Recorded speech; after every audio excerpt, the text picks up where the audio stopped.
नमस्कार, मैं हूं रचा शर्मा। आप सभी दर्शकों का अन्नदाता कार्यक्रम में स्वागत करती हूं।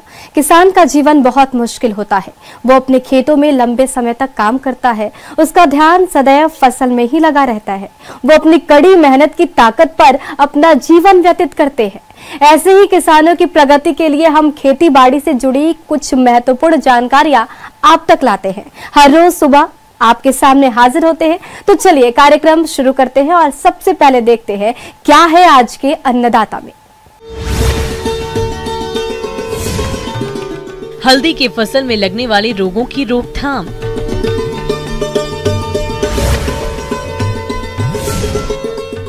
मक्का की फसल में किए जाने वाले जरूरी कार्य,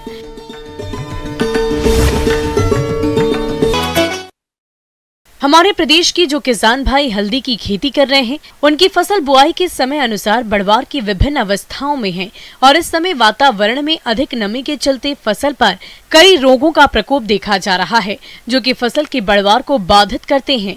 इसलिए इन रोगों की पहचान कर इनका नियंत्रण किस तरीके से करना है, इस बारे में बता रहे हैं बिरसा कृषि विश्वविद्यालय जिला रांची के पौधा रोग वैज्ञानिक डॉक्टर हेमचंद्र लाल। किसान भाई जोहार।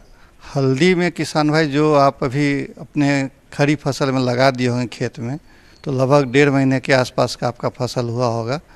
तो किसान भाई, ये हल्दी में एक बीमारी देखने को मिलती है जिसको हम लोग कहते हैं लीफ स्पॉट, माने पत्र लांछन या लीफ ब्लॉच। ये एक फफूंद के द्वारा होता है जिसका नाम है टेफ्राइना मैकुलेंस। एक्चुअल में जब आप देखिएगा संक्रमित पौधे जो होते हैं उनकी पत्तियों पे आप पाएंगे किसान भाई कि स्पॉट गोलाकार जो है धब्बा होगा, गोलाकार से अंडाकार धब्बा लिए होगा और धब्बा आपके पत्ती के दोनों सतहों पे, ऊपरी और निचली दोनों सतह पे होगा। लेकिन ये धब्बा आपका ऊपरी सतह पे ज़्यादा मिलेगा। ये एक धब्बा दूसरे धब्बा से मिल करके फिर पूरे पत्ती को जला देता है बाद में और आपके फसल को नुकसान पहुँचाता है। तो किसान भाई, अगर आप हल्दी के साथ मक्का का अंतर्वर्ती फसल या हल्दी के साथ आप मिर्चा का अंतर्वर्ती फसल लगाते हैं साथ में, अगर खरीफ फसल में किसान भाई आपको ये लक्षण देखने को मिले तो आप दवा है एक ब्लाइटॉक्स 50 के नाम से बाज़ार में आता है। 3 ग्राम दवा 1 लीटर पानी में घोल बना करके छिड़काव करें और छिड़काव करते समय किसान भाई ये देख लें कि छिड़काव करने के अगले 5-6 घंटे तक बारिश नहीं हो तो आपके फसल, और 2 बार छिड़काव करने पड़ेंगे इस दवा के।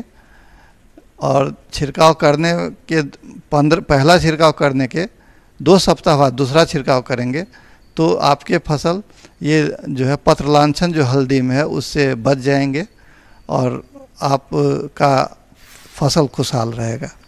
हल्दी का प्रकंद विगलन रोग, यह रोग पीथियम नामक फफूंद से होता है। इस रोग के लक्षण पत्तियों के निचली सतह पर दिखाई देते हैं।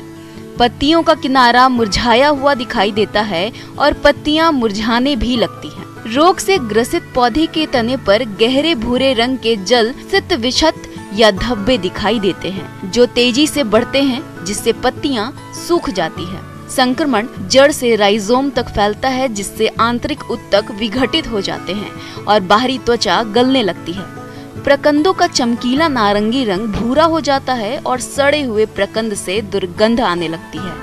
इसी प्रकार पर्णचित्ती रोग का प्रकोप होने पर पत्तियों पर बहुत सारी छोटी छोटी कत्थई रंग की चित्तियां बन जाती हैं। रोग ग्रसित पौधे की पत्तियां पीली पड़ने लगती है और सूख जाती है। इस रोग की रोकथाम के लिए किसान आधे घंटे के लिए मैनकोजेब 0.3% के साथ बीज प्रकंद का उपचार करे, फिर बुआई करे। अगर खड़ी फसल में ये रोग दिखाई दे तो तुरंत मैनकोजेब 2 ग्राम और कार्बनडाइजिम 1 ग्राम का प्रति लीटर पानी की दर से घोल बनाकर पौधों और उसके आसपास क्षेत्रों में ड्रेचिंग करें। हल्दी पत्ती धब्बा रोग की रोकथाम के लिए कॉपर ऑक्सीक्लोराइड 3 ग्राम दवा या मैनकोजेब 2 ग्राम दवा प्रति लीटर पानी में घोलकर छिड़काव करें। इस प्रकार के रोग फसल में आए ही इसके लिए प्रकंदों को उपचारित करके ही बोए। फसल के साथ मक्का या मिर्च की अंतर्वर्तीय खेती करें। 3 वर्षीय सही फसल चक्र को अपनाएं। खेत में अधिक जल जमाव नहीं होने दें। जिन क्षेत्रों में वर्षा का पानी अधिक समय तक जमा होता हो, वहां पर उठी हुई क्यारियों में हल्दी की बुआई करें। किसान भाइयों, अभी तक आपने खेती से जुड़ी हुई कुछ उपयोगी जानकारियां देखी। अब लेते एक छोटा सा ब्रेक, जल्द ही लौटेंगे और कार्यक्रम में आगे भी है खेती बाड़ी से जुड़ी कुछ महत्वपूर्ण जानकारियां, तो बने रहिए हमारे साथ।